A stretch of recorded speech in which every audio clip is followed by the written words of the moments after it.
आज यह press conference जन स्वराज पार्टी की ओर से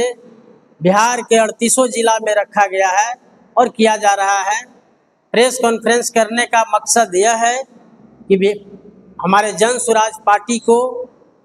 चुनाव आयोग की ओर से आधिकारिक रूप से जन स्वराज पार्टी को आगामी विधानसभा चुनाव में जो भी कैंडिडेट यहाँ चुनाव पूरे बिहार में लड़ेंगे उनका हमारा चुनाव चिन्ह स्कूल का बस्ता मिला है और स्कूल का बस्ता के जो है पूरे बिहार में हमारे जन स्वराज पार्टी का स्कूल का बस्ता होगा चुनाव चिन्ह, जो इसी को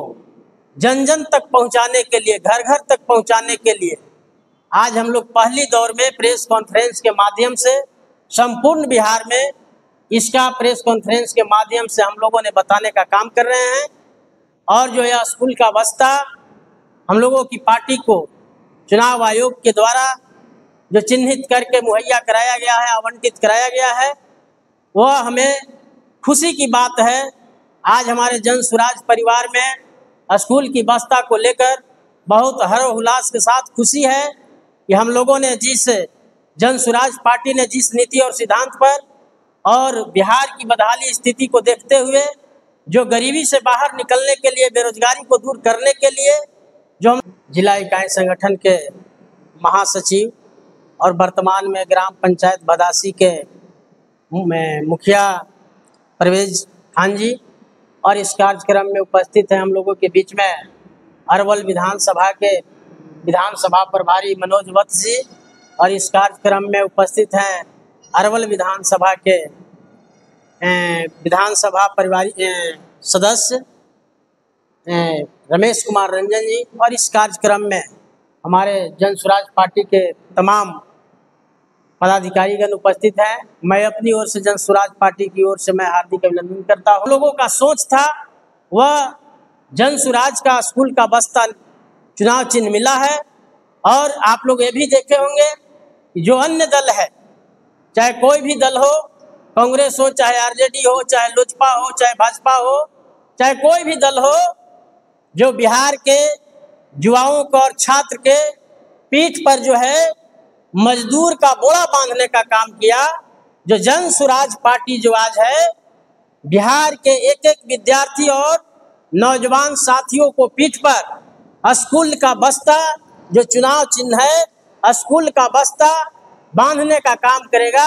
और स्कूल का बस्ता वह एक बस्ता है, इस बस्ता में वह शिक्षा का धन होता है, जो शिक्षा की धन को कोई चुराता नहीं है, कोई मिटाता नहीं है। और इसी शिक्षा के माध्यम से, इसी स्कूल के बस्ता से हम लोग ऐसा बिहार में जन स्वराज एक ऐसा फैक्ट्री खोलेगा कि जो इस स्कूल के बस्ता से जो हमारे बिहार के जो छात्र छात्राएं और जो नौजवान साथी होंगे वह यहाँ से इस स्कूल के बस्ता के माध्यम से बड़े बड़े अच्छे अच्छे पदों पर जो यहाँ बहाल होंगे और अच्छे अच्छे इस फैक्ट्री के माध्यम से बीडीओ, कलेक्टर, सीओ और बड़े बड़े नेता उभरने का काम करेंगे। और इस स्कूल के बस्ता के माध्यम से हम लोग संपूर्ण बिहार में जो गरीबी है, जो शिक्षा के माध्यम से ही इसको बाहर निकल सकते हैं। और स्कूल का बस्ता जो है गरीबी से निकलने का एक अच्छी रास्ता है। और इसके साथ ही स्कूल के बस्ता के माध्यम से ही हम लोग जो है संपूर्ण बिहार में जो भी रहेंगे और इसको जो है स्कूल का बस्ता है, जो हम लोग जन स्वराज के जितने भी हमारे पदाधिकारीगण हैं और हमारे समर्थकगण हैं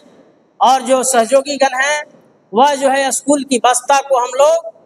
एक एक बिहार के एक एक गांव गंवई के झुग्गी झुपड़ी में लोगों के बीच में, छात्राओं के बीच में, किसान के बीच में, नौजवान के बीच में, महिलाओं के बीच में, बुजुर्गों के बीच में हम लोग इसको पहुंचाने का काम करेंगे और बताने का काम करेंगे कि शिक्षा के माध्यम से ही एक ऐसा रास्ता है जो हम और आपका जो भी बच्चा होगा या जो आने वाला जो पीढ़ी का जो उत्थान करने का एक रास्ता होगा वह स्कूल के बस्ता के माध्यम से ही होगा। इसलिए पूरे संपूर्ण बिहार में जन स्वराज पार्टियों में बहुत बड़ी पैमाने पर खुशी की लहर है कि हम लोगों का स्कूल का बस्ता मिला है। स्कूल के बस्ता के माध्यम से स्कूल का जो बस्ता मिला है इसमें, और इसी बस्ता के माध्यम से एक एक विद्यार्थी, एक एक नौजवान को एक ऐसा शिक्षित करने का काम किया जाएगा कि जो स्कूल के बस्ता से विपक्षियों को आगामी चुनाव में, विधानसभा चुनाव में परास्त करने का काम करेगा जन सुराज पार्टी। इसलिए हम लोगों ने इस प्रेस कॉन्फ्रेंस के माध्यम से एक बार फिर से मैं यहाँ के संपूर्ण बिहार वासियों को और जिला वासियों को मैं जन सुराज पार्टी की परिवार की ओर से मैं हार्दिक अभिनंदन करता हूँ, नमस्कार करता हूँ। छोटे लोगों को धन्यवाद। चाहे प्रखंड स्तर के दफ्तर में चले जाइए, चाहे अनुमंडल में चले जाइए, चाहे जिला में चले जाइए, चाहे कमिश्नरी में चले जाइए, इसी बड़ी भ्रष्टाचार को देखते हुए जन सुराज के सूत्रधार आदरणीय प्रशांत किशोर जी ने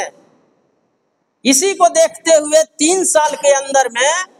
125 करोड़ को लोग को जोड़कर जन सुराज पार्टी का स्थापना की और पूरे बिहार में यह दिखा रहा है, बता रहा है कि बिहार में इतनी बड़ी बदहाली और इतनी बड़ी भ्रष्टाचार है।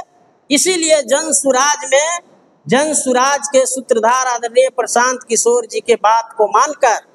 एक बार जन सुराज पर लोगों का विश्वास है और ये नई पार्टी है और नई पार्टी इतने कम समय में हम लोगों ने इतना इकट्ठा हुए हैं, आपको विश्वास दिलाते हैं कि जन सुराज पार्टी आएगी तो जो भ्रष्टाचार है या किसी भी प्रकार की समस्या है उसको निदान करने के लिए कटिबद्ध रहेगा और इसमें किसी भी चीजों को हम लोग छोड़ने का काम नहीं करेंगे। पार्टी अगर पहले बना तो पहला स्टेज में बना और लोगों के बीच में बताया, लोगों ने विश्वास किया, तब तो 15 साल सत्ता उनकी, 15 साल सत्ता इनकी रही। उसी तरह से बिहार की जनता ने बिहार में जो पहले से जो परंपरा बनी रही थी कि महागठबंधन के डर से इंडिया गठबंधन में लोग वोट डालता था और इंडिया की डर से महागठबंधन में वोट डालता था, बीजेपी वाले ने आरजेडी की डर दिखाकर और आरजेडी वाले ने भाजपा की डर दिखाकर वोट लेने का काम करते रहा और ये इन लोगों के पास कोई विकास का मुद्दा नहीं रहा। लेकिन जन सुराज पार्टी विकास पर बात कर रहा है और नई नई पार्टियां हैं, यह विश्वास के साथ जनता को विश्वास दिलाने का काम किया जा रहा है कि एक बार अगर 30 बार अगर जनता वोट डालकर आज भ्रष्टाचार में जी रहा है तो जन सुराज की ओर से जनता के साथ आपको प्रार्थना के साथ उन लोगों को बताया जा रहा है कि एक बार जन सुराज पर विश्वास कीजिए, आपको भ्रष्टाचार से निकलने का रास्ता जन सुराज ही देगा। इसलिए नई पार्टी होने के कारण संपूर्ण बिहार के लोगों ने जन सुराज पर विश्वास कर रहा है। मीडिया में देख रहे हैं, चाहे आप प्रेस कॉन्फ्रेंस के माध्यम से भी हमारे जन सुराज पार्टी के सूत्रधार आदरणीय प्रशांत किशोर जी ने स्पष्ट कर दिया है कि मैं किसी भी दल से मैं कोई गठबंधन करने नहीं जा रहा हूं और किसी भी प्रकार का गठबंधन नहीं होगा।